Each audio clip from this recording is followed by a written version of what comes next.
Olá, Deus abençoe a sua vida, Deus abençoe esse dia. Vamos terminar mais um livro da Bíblia, vamos terminar a carta do apóstolo Paulo, a sua segunda carta aos Coríntios. Hoje vamos ler 4 capítulos, capítulo 10, 11, 12 e o capítulo 13.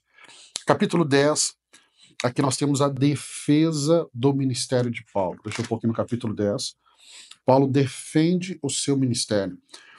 Verso 1 ao 6, nós vamos ver a mansidão e a autoridade do apóstolo Paulo. Paulo vai apelar aos coríntios com mansidão, mas Paulo, ele afirma estar preparado para usar de autoridade espiritual contra aqueles que se opõem ao evangelho. E aí Paulo explica que as armas dos cristãos não são carnais, mas espirituais para destruir fortalezas e pensamentos contrários a Cristo. Olha o verso 1. Eu, Paulo, pela mansidão e pela bondade de Cristo, apelo para vocês, eu que sou humilde, quando estou face a face com vocês, mas audaz quando ausente. Rogo a vocês que, quando estiver presente, não me obrigue a agir com audácia, tal como penso que ousarei fazer para com alguns que acham que procedemos segundo os padrões humanos. Então você vê alguém, um líder muito equilibrado, manso, mas que sabe a autoridade que ele carrega. O verso 7 ao verso 11, Paulo vai rejeitar os julgamentos externos. Paulo confronta os que o acusam de ser fraco com pessoas, mas ousado por meio de cartas. E aí Paulo afirma que sua autoridade é dada por Deus para edificação e destruição. Então, verso 7, Paulo diz assim: vocês observam apenas a aparência das coisas. Se alguém está convencido de que pertence a Cristo, deveria considerar novamente consigo mesmo que, assim como ele, nós também pertencemos a Cristo. Então, o que Paulo está enfrentando é uma realidade que todo líder na igreja vai enfrentar. Volta e meia, pessoas vão levantar para questionar a autoridade desse líder. E é isso que eles estão fazendo com o apóstolo Paulo.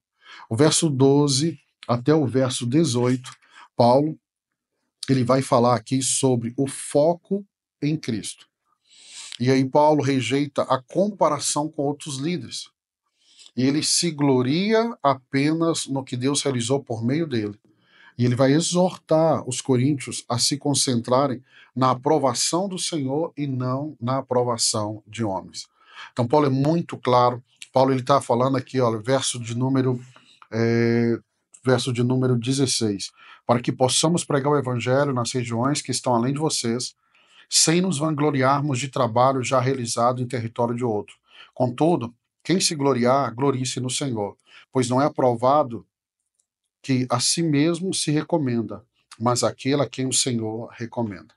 Paulo está lidando com uma realidade de pregadores, de pessoas, de líderes que estão se vangloriando. E Paulo está dizendo: não, não é o que eu faço, não é o que eu faço, não é o que eu faço. Vamos para o verso, capítulo 11 agora. Capítulo 11, nós temos a preocupação de Paulo com a pureza da igreja. Então, Paulo tem a preocupação com a fidelidade desses irmãos. 1 ao 6, ele fala do zelo dele, o zelo de Paulo pela igreja. Paulo compara seu zelo pela igreja a de um noivo que deseja apresentar sua noiva pura a Cristo. E aí ele teme que os coríntios sejam enganados por falsos mestres, assim como Eva foi enganada pela serpente. Aqui você vê o coração pastoral de Paulo. É o coração de um pastor que não quer ver as ovelhas se perderem diante de falsos mestres, de ensinos errados. Versos 7 ao 15, Paulo fala dos falsos apóstolos. Existia no tempo de Paulo, continua existindo hoje e vão existir até que Jesus volte. E Jesus vai fazer a separação entre o trigo e o joio. Paulo defende o seu ministério de forma humilde e ele afirma que não explorou os coríntios financeiramente. Paulo ele convida essa igreja a, a distinguir os falsos apóstolos da pessoa dele pela forma que ele se comportou. E ele diz: eu não explorei vocês financeiramente. Então ele anuncia os falsos apóstolos como ministro de Satanás disfarçado dos servos da justiça. Você vai perceber um falso apóstolo, um falso profeta, pelo coração dele, pelo dinheiro. Eles são movidos pelo dinheiro. Verso 16 ao verso 33, Paulo vai falar do seu sofrimento. Paulo aqui, ele está defendendo o seu apostolado. E Paulo fala das suas provações. Ele fala dos açoites, ele fala do naufrágio, prisões, perigos, para mostrar que o ministério é genuíno. Então, Paulo, para provar o seu apostolado, Paulo não está dando uma carteirada. Paulo está convidando esses irmãos a verem o quanto ele sofreu. Em outras palavras, ele está dizendo assim: eu trilhei um caminho como o de Cristo. Como o de Cristo. E aí ele se gloria em suas fraquezas, pois estas evidenciam o poder de Deus. Paulo, um dos homens mais bem preparados, e ele ele não estava se apegando a seu currículo, a sua capacidade, mas ele diz a minha fraqueza. Então a maneira de Paulo defender o seu ministério, falando da sua caminhada, do quanto ele sofreu, nos ensina muito. O capítulo 12, aqui nós temos o espinho na carne e o poder de Deus. O verso 1 ao 6, nós temos as visões e revelações de Paulo. Olha que visões e revelações. Paulo fala de uma experiência extraordinária, em que Paulo foi levado aos céus, mas ele recusa a se vangloriar disso. Ele prefere gloriar-se nas suas fraquezas. Então não estamos falando apenas de alguém que foi preparado, é de alguém que foi levado a um nível de revelação que nenhum outro, a não ser Cristo, teve essa revelação.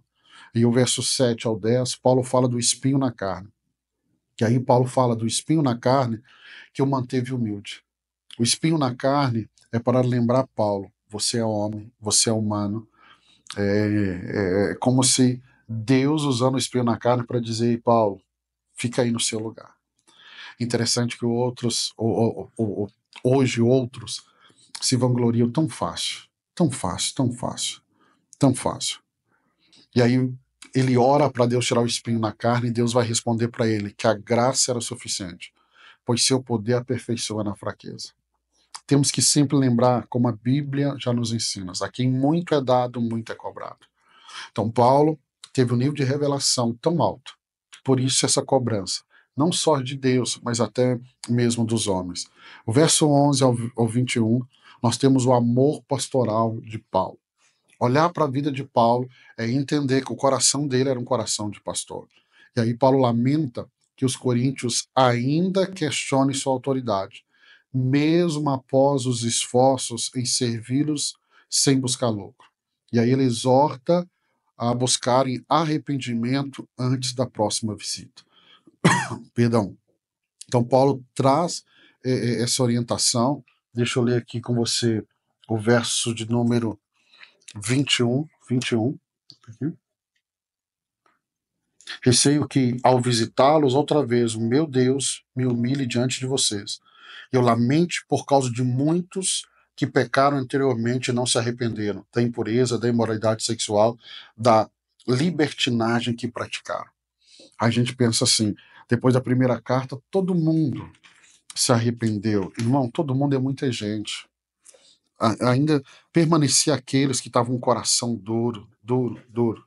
Vamos para o capítulo 13, último capítulo dessa carta. Aqui nós temos a exortação final e a bênção apostólica feita pelo apóstolo Paulo. Verso 1 ao 4 é a preparação para a visita de Paulo. Paulo avisa que sua próxima visita será firme e com autoridade, caso os coríntios continuem em pecado. Ele vai enfatizar que Cristo foi crucificado em fraqueza, mas vive pelo poder de Deus. Então ele traz esse entendimento. Verso de número 4. Pois, na verdade, foi crucificado em fraqueza, mas vive pelo poder de Deus. Da mesma forma, somos fracos nele, mas pelo poder de Deus viveremos como ele para servir vocês. Versos 5 ao 10, ele convida essa igreja a um autoexame espiritual. Paulo vai exortar os coríntios a examinar a si mesmo para verem se estão na fé. Essa autoanálise, eu e você temos que fazer, sempre. Fazer essa pergunta: será que eu continuo na fé? Será que no meio do caminho eu não fui me perdendo? Será que ao longo dos anos eu já não me afastei do primeiro amor? Então, Paulo convida para examinar a si mesmo e ele ora para que eles sejam restaurados e possam viver de forma íntegra diante de Deus. Se Paulo está orando por restauração, é porque eles já haviam errado o caminho, já haviam se perdido ao longo do caminho. Verso 11 e 14, nós temos a bênção final. Paulo vai concluir as suas palavras de encorajamento, chamando os coríntios à unidade, chamando-os à alegria e paz, e ele encerra com a forma da bênção trinitária. Vamos ver aqui essa bênção trinitária. Verso 14. A graça do Senhor Jesus Cristo, o amor de Deus e a comunhão do Espírito Santo sejam com todos vocês. Então essa é a bênção trinitária. Ele fala do Filho, ele fala de Deus, ele fala do Espírito Santo. Então ele fala da Trindade. Deus Pai, Deus Filho, Deus Espírito Santo. Essa é a bênção trinitária. Eu gosto muito de terminar as reuniões aqui na igreja que eu pastoreio, declarando essa bênção trinitária. Terminamos segunda carta de Paulo aos Coríntios. Amanhã vamos iniciar mais um livro, vamos iniciar a carta aos Gálatas. Deus abençoe sua vida. Parabéns por estar avançando.